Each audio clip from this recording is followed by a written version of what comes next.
Salut à tous, salut à toutes, c'est un Calédo Foot un peu spécial que l'on vous propose en cette mi-août.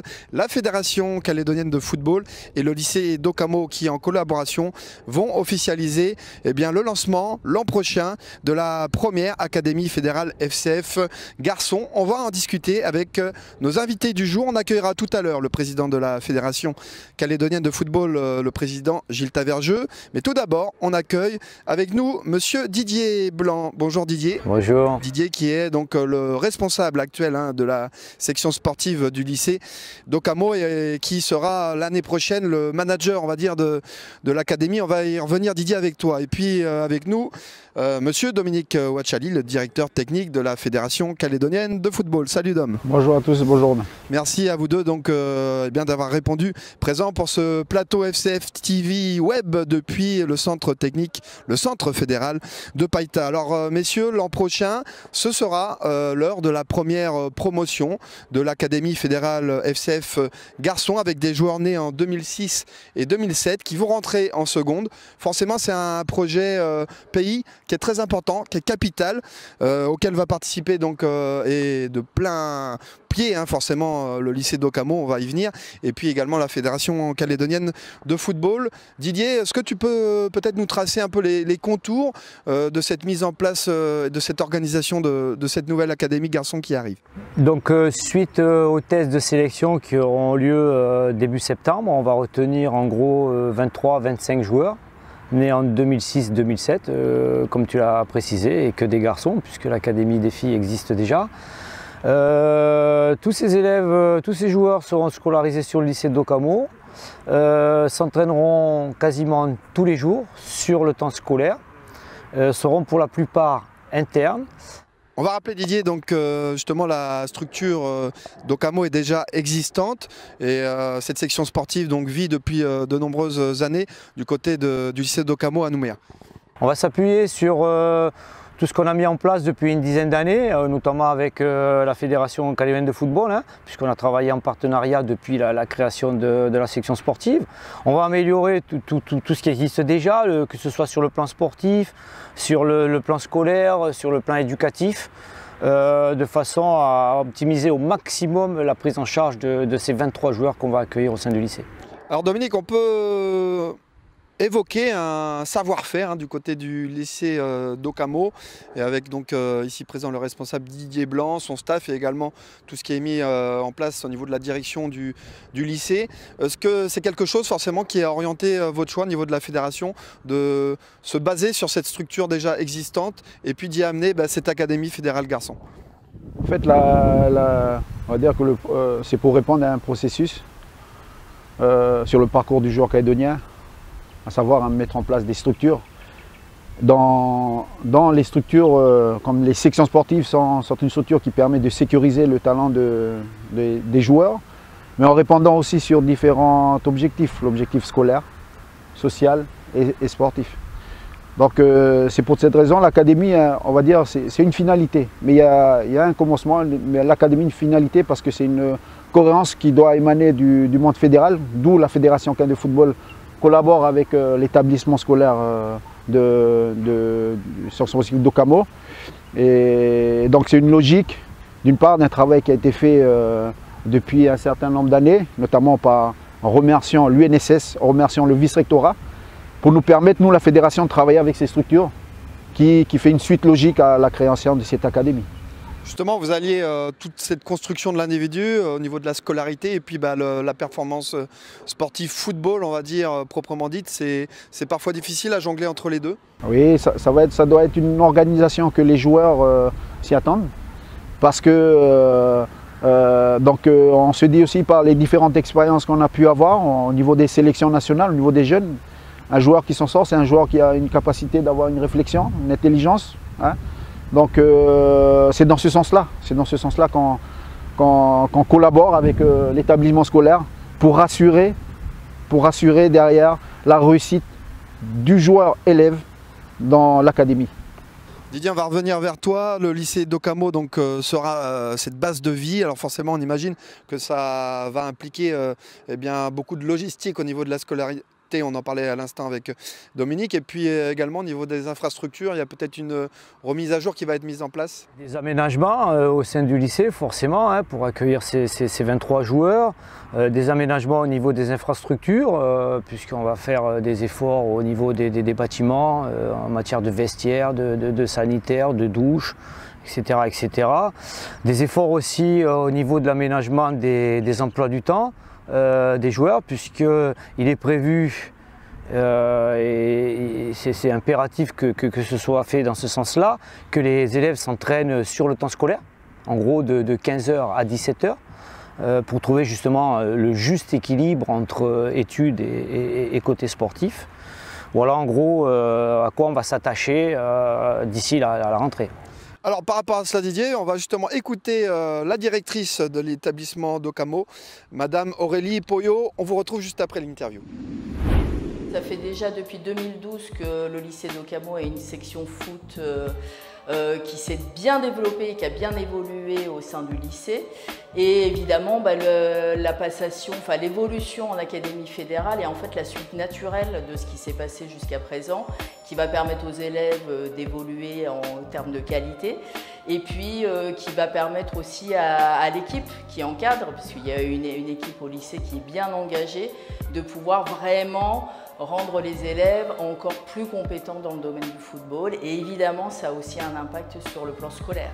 Là, on va avoir un impact au niveau des emplois du temps parce qu'on va vraiment essayer d'intégrer leurs heures d'entraînement à leur emploi du temps semaine, ce qui n'était pas le cas jusqu'à présent. Les élèves en fait vont s'entraîner vraiment au même moment, au même horaire, et ils vont pouvoir s'entraîner en journée, non plus en soirée comme ils le faisaient jusqu'à présent, ce qui rendait leur journée vraiment très lourde et très chargée.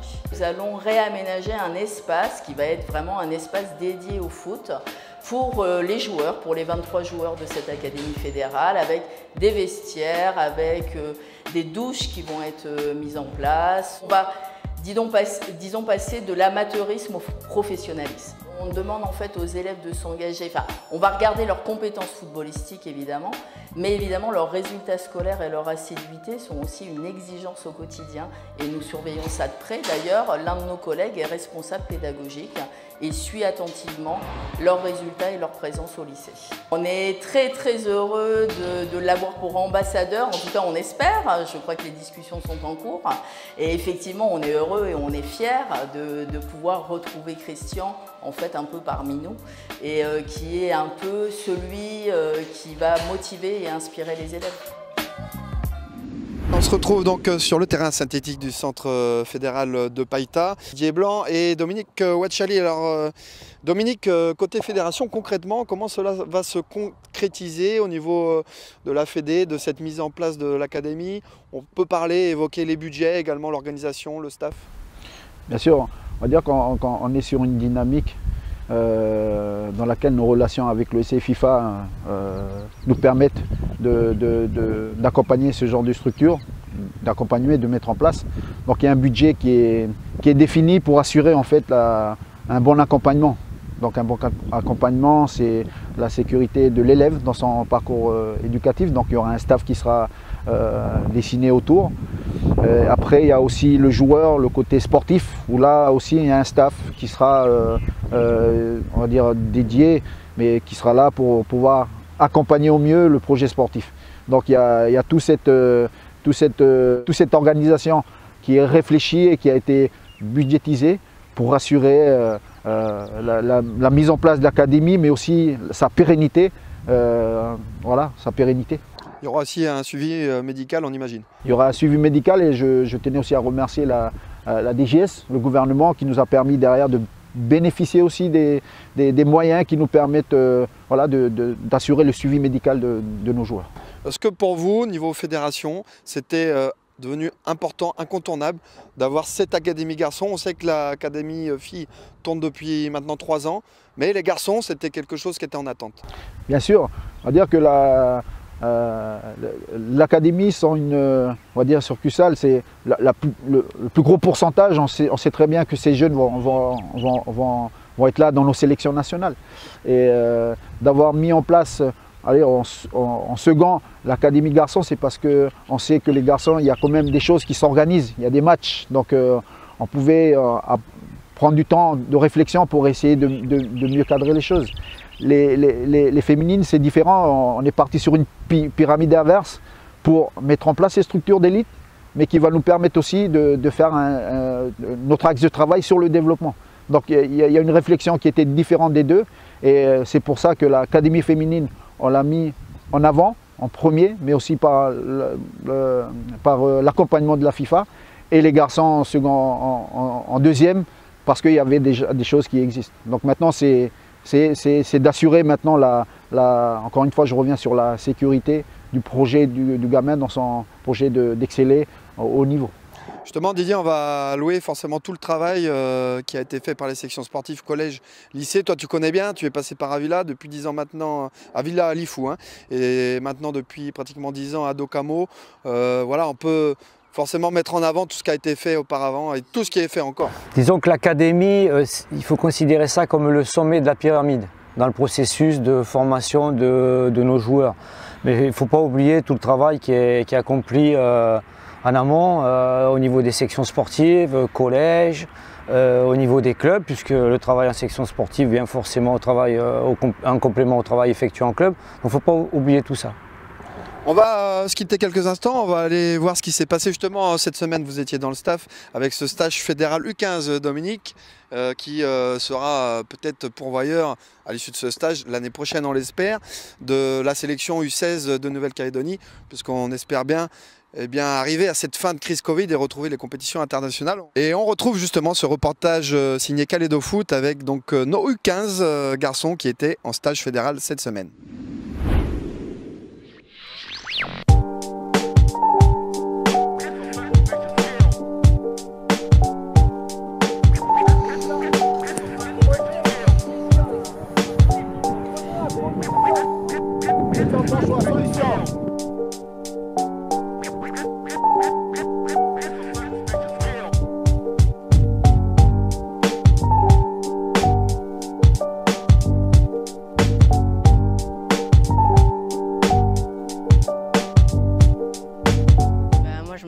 Samadi, j'ai 14 ans et je joue à la JS Bako sur l'aile droite. On a des matchs, des entraînements. Les matchs c'est plutôt le samedi 1 sur 2 et les entraînements c'est le mercredi et le vendredi. C'était bien parce que c'est la première fois que je fais des choses comme ça. On a fait plusieurs tests, d'abord les jongles, des slaloms, tests de vitesse, et voilà, des matchs, des oppositions. J'aimerais bien continuer en pro, mais passer par la sélection, tout ça.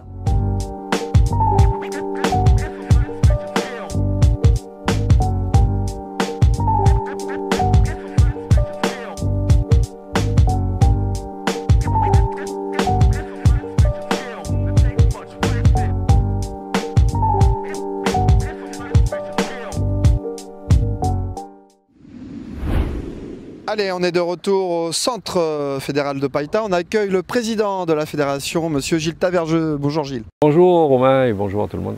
Alors on évoquait avec Didier qui est toujours là à côté de nous et puis Dominique Wachali, l'ouverture prochaine de cette nouvelle académie fédérale FCF Garçons.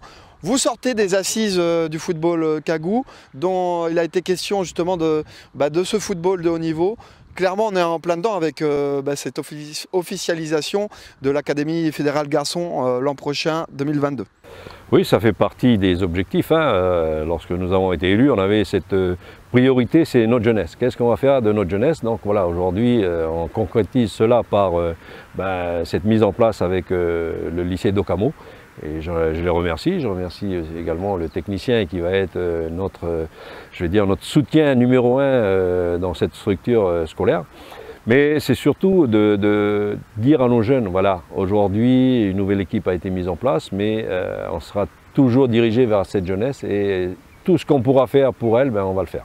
C'est un peu à l'instar aussi de cette académie féminine qui tourne depuis 3 ans. Oui, puisqu'on a également reçu des fonds dédiés pour le sport et le football en particulier sur le territoire par l'OFC et la FIFA. Donc on a fléché déjà notre académie sur 3 ans, donc elle va tourner encore 3 ans. Et quelque part, si on peut se servir de ce modèle pour nos garçons, pourquoi pas le faire et le plus tôt possible. On va justement parler forcément de performance, Didier, hein, dans cette Académie fédérale FCF Garçons. Comment tu imagines ce cadre à mettre en place pour que vous alliez chercher aussi de la performance sportive? Performance égale compétence, je dirais. Sur le plan sportif, avec un staff de qualité. Sur le plan scolaire, avec un suivi scolaire, avec des études surveillées, avec cet équilibre justement entre scolarité et sportif et ces emplois du temps aménagés. Et bien sûr, tout ce qui va toucher à la santé de ces 23 joueurs, avec un suivi médical régulier. Président, les sections sportives, l'académie, souvent sont pourvoyeurs hein, de joueurs et joueuses qui intègrent nos sélections nationales. On en est où à ce sujet-là, Président? Alors là, on a fait le point la semaine dernière avec le directeur technique, hein, donc on l'a incité à relancer nos sélections. Et je suis content, là, aujourd'hui j'ai vu les 15 ans qui étaient sur le terrain, donc le reste va suivre assez rapidement, puisqu'on a posé un peu, je ne vais pas dire un ultimatum à notre directeur technique, mais il faut relancer tout cela pour que nos jeunes puissent avoir, je vais dire, un but. Le but, c'est d'intégrer la grande équipe, puisque le projet calédonien, il est également lié au projet de l'OFC, qui est un qualifié direct en 2026, donc il faut démarrer aujourd'hui pour que on arrive en 2026 avec une équipe très compétitive, mais pour cela, il faut se donner les moyens sont là. Ce sont les jeunes qui sont à disposition dans nos différentes sélections, mais il faut les mettre en place. Aujourd'hui, c'est les U15, demain, ça va être les U18, et après-demain, la sélection A, avec des cadres techniques qui seront, je vais dire, peut-être venus un peu de l'extérieur, parce que c'est mon souhait aussi, c'est de régénérer un peu nos cadres techniques et puis de leur dire que voilà, on peut apporter quelque chose, nous le football, à travers un cadre technique qui vient de l'extérieur, et puis de redynamiser aussi nos cadres techniques, parce qu'il ne faut pas non plus les oublier. Au contraire, si on peut les faire progresser, c'est le travail aussi de la fédération de les accompagner du mieux qu'on peut. On avait reçu, Président, dans le dernier Calédo Foot, Monsieur Christian Carambeu en visio. Christian qui nous évoquait justement aussi ce côté école comme garantie de vie, de construction de l'individu. Forcément, vous vous faites garant de tout cela à la présidence de cette fédération calédonienne de football? Tout à fait. Le souci, c'est que moi, je le dis souvent, hein, un jeune, quand il est bien dans sa tête, il est bien dans son corps. Donc les deux doivent marcher de pair, hein, la scolarité, l'éducation même des parents, mais aussi le sport avec, ce sont d'autres personnes qui les encadrent, hein, ce sont des éducateurs sportifs qui ont aussi ce petit bagage en plus pour les encadrer techniquement, mais aussi, je veux dire, dans la vie de tous les jours. C'est un peu l'école de la vie, le football, hein, il faut se donner un peu de mal pour réussir. Et je profite de l'occasion pour le dire aussi que Christian, il est passé par Docamo. Donc quelque part, on pourra aussi le solliciter de ce côté-là, parce qu'il le dit assez régulièrement qu'il est allé à l'école là-bas, au lycée de Docamo. Et ça lui a permis aussi de s'intégrer plus facilement et de rentrer à Nantes après avec déjà un vécu d'internat et de vie, je veux dire, avec plusieurs jeunes autour de lui.